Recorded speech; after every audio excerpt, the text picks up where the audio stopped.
Muy bien. Entonces, nuevamente, entonces ahora vamos a hablar un poco del corazón como bomba, ¿sí? Pues ya saben, ¿no? La función del corazón, bombear sangre, ¿sí?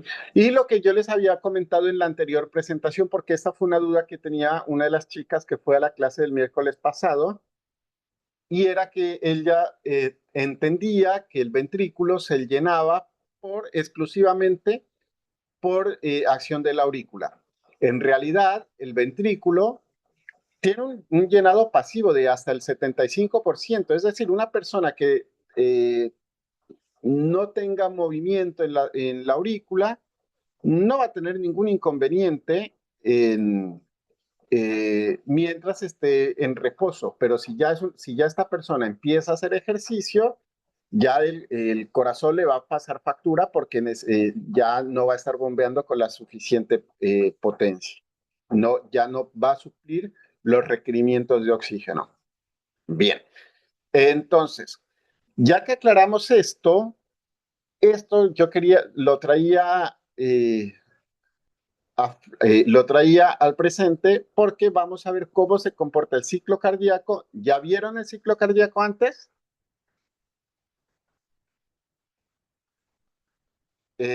¿Cómo se comporta el ciclo cardíaco? Y hay unas cositas que se explican en eso. Entonces, el ciclo cardíaco, pues, es un ciclo, siempre que ustedes tengan un gráfico, tengan o recuerden eh, especificar qué es cada cosa. Por ejemplo, acá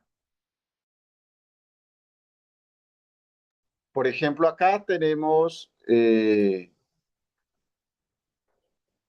caramba.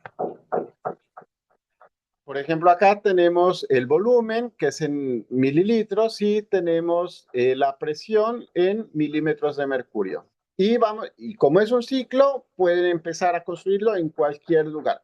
Pero es importante que ustedes especifiquen las unidades y en este plano cartesiano que le pongan un título y que especifiquen de qué parte del corazón estamos hablando, porque recuerden, el corazón derecho tiene otras presiones. Entonces, ¿qué es lo que pasa acá? Primero, vamos a empezar porque hay una apertura de la válvula mitral. Si se abre la válvula mitral, empieza a haber flujo hacia el ventrículo directamente, ¿sí? Otra cosita, ¿por qué empecé en 50 mililitros? Porque el corazón siempre está lleno. Lo que sucede es que algunas veces está más lleno que otras porque tiene un mayor retorno venoso, pero el corazón nunca se va a quedar vacío, o sea, el volumen cardíaco nunca va a ser cero. ¿Sí? Entonces, empezamos con 50 mililitros y el corazón empieza a llenarse, el 75% del llenado depende netamente de la gradiente de presión y al final de este proceso, si se está llenando, estamos hablando de diástole, se contrae la aurícula y da esto que se conoce en los libros como la patada auricular. ¿Sí?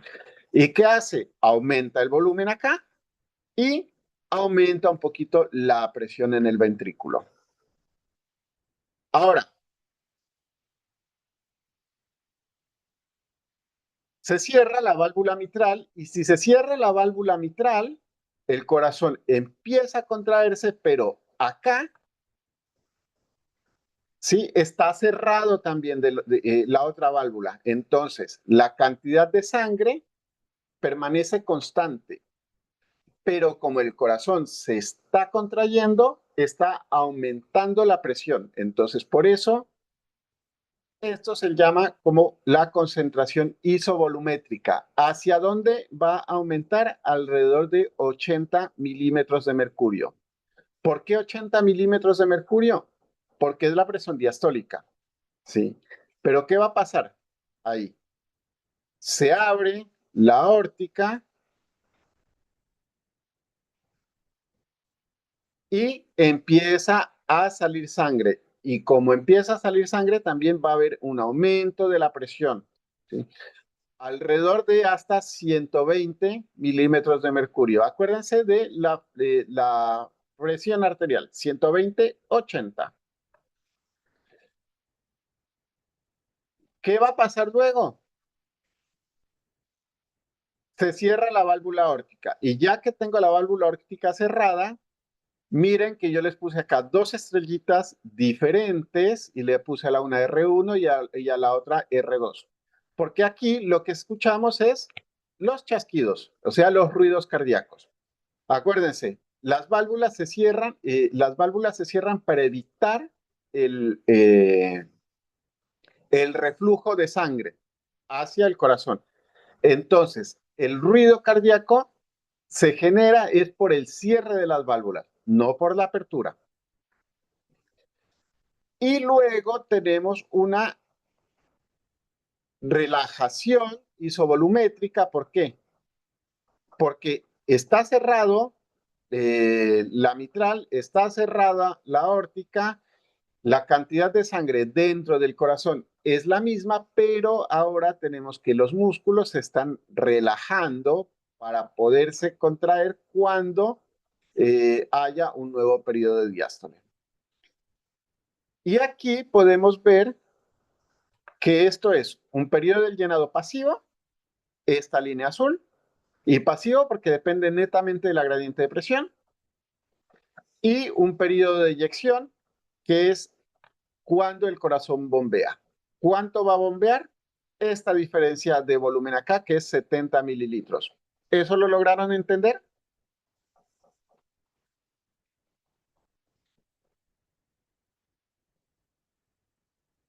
Entonces, si lo vemos acá,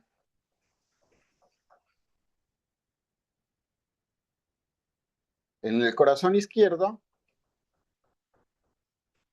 como un ciclo, se ve más o menos así.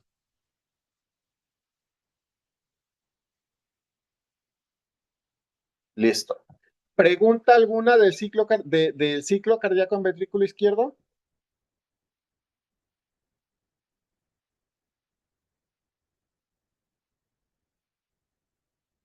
Muy bien. Ahora, ¿qué pasa con el ciclo cardíaco derecho? Miren que si bien es cierto que el tamaño del eje Y es el mismo, porque básicamente copié y pegué, la escala es diferente. ¿Y por qué es diferente? Porque el corazón tiene menos masa muscular, entonces el corazón derecho tiene menos masa muscular, entonces las presiones son diferentes, son menores. Es decir, si pusiéramos este gráfico, lo pusiéramos en esta escala, va a ser mucho más chiquitito acá. Y precisamente por eso modifiqué la escala, para que sea más fácil de ver para ustedes. Pero es casi que lo mismo, solo que ahora lo que se abre es la tricuspidea, cierra la tricuspidea con primer ruido, patada auricular acá, la contracción isovolumétrica, abertura de la pulmonar, vaciamiento, cierre de la pulmonar, segundo ruido y relajación isovolumétrica. La cantidad de sangre que se bombea sigue siendo lo mismo, o sea, la cantidad de sangre sigue siendo de 70 mililitros, pero la presión es menor. ¿Por qué? Porque la presión que debe vencer el ventrículo es menor en el ventrículo derecho que en el ventrículo izquierdo.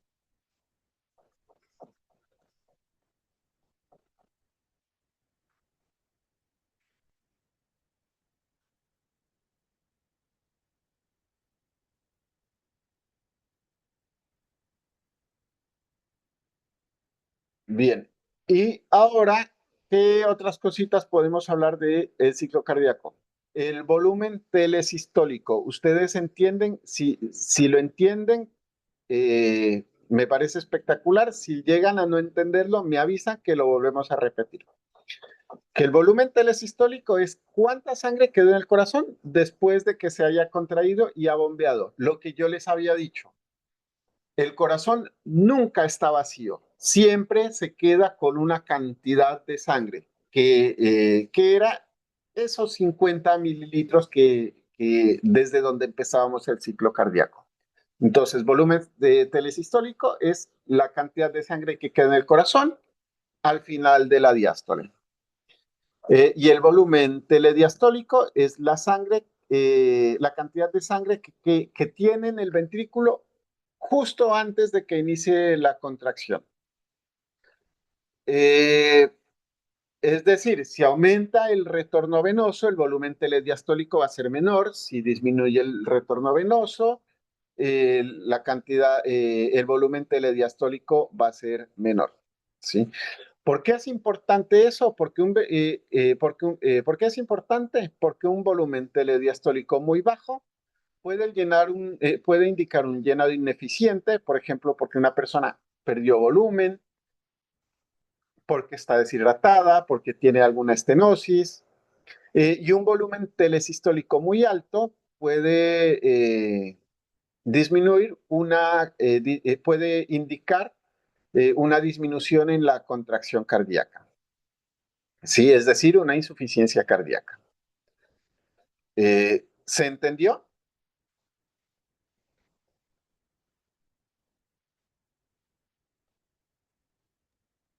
Sí.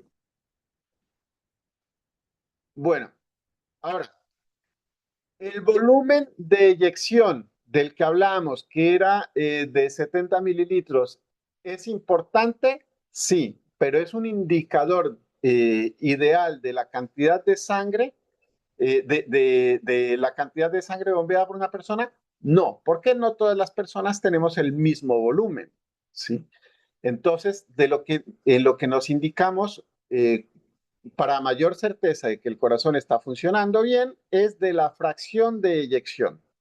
¿Sí? Y la fracción de eyección es básicamente cuánto bombeó el corazón sobre cuánta capacidad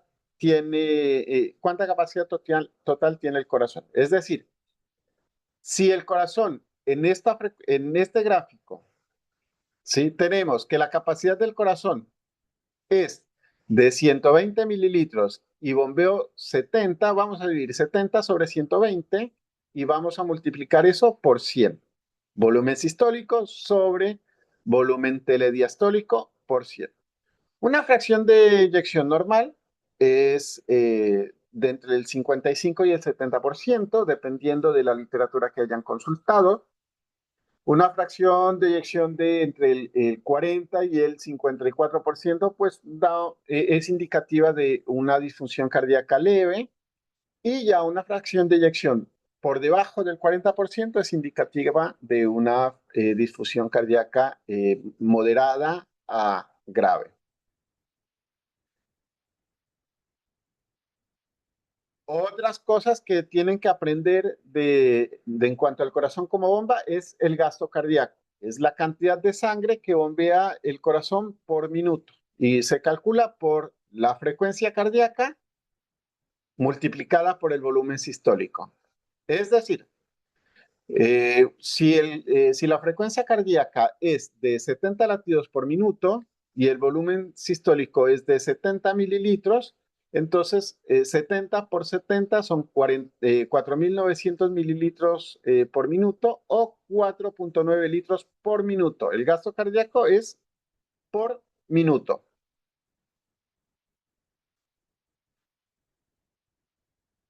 Y les vuelvo a hablar del mecanismo de Frank Starling porque la clase pasada hablé del mecanismo aprovechando que estábamos hablando del mecanismo excitación-contracción, pero en realidad Frank Starling se estudia más en el corazón como bomba. El mecanismo de Frank Starling lo que dice es que el corazón tiene la capacidad de tiene la capacidad de aumentar la fuerza de contracción y por lo tanto el volumen sistólico en respuesta a cambios en la precarga. ¿Sí? ¿Eso qué significa? Que si al corazón le llega más sangre, el corazón se distiende más y ahora puede formar más puentes de hidrógeno. En lenguaje simple y llano es básicamente eso. ¿Por qué?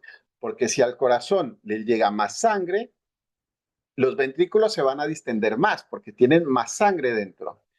Y si se distienden más los ventrículos, ahora van a poder formar más puentes cruzados y a mayor cantidad de puentes cruzados, una mayor fuerza de contracción. Mírenlo acá. Sin distensión, sin aumento en la precarga, con aumento en la precarga. Miren cómo dibujé, las fibras están mucho más distendidas con un aumento en la precarga y por eso estos puntitos que ven acá son indicadores de puentes cruzados. Hay muchísimos más y por eso el corazón puede bombear más fuerte para bombear ese extra de sangre que recibió por aumento en el retorno venoso. ¿Sí?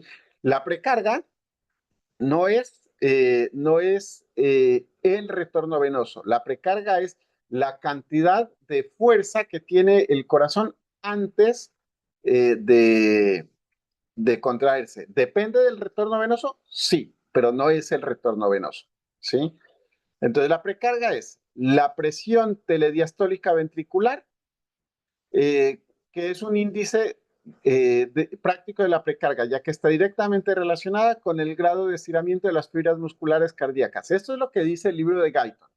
En otras palabras, es en el volumen telediastólico final del ventrículo y está determinado principalmente por el retorno venoso. Pero, insisto, no es el retorno venoso. El retorno venoso es un determinante. Y la postcarga es la presión que el ventrículo debe vencer para eyectar la sangre. Sí, o sea, la presión que el ventrículo debe superar para poder bombear, sea a la aórtica o a la pulmonar.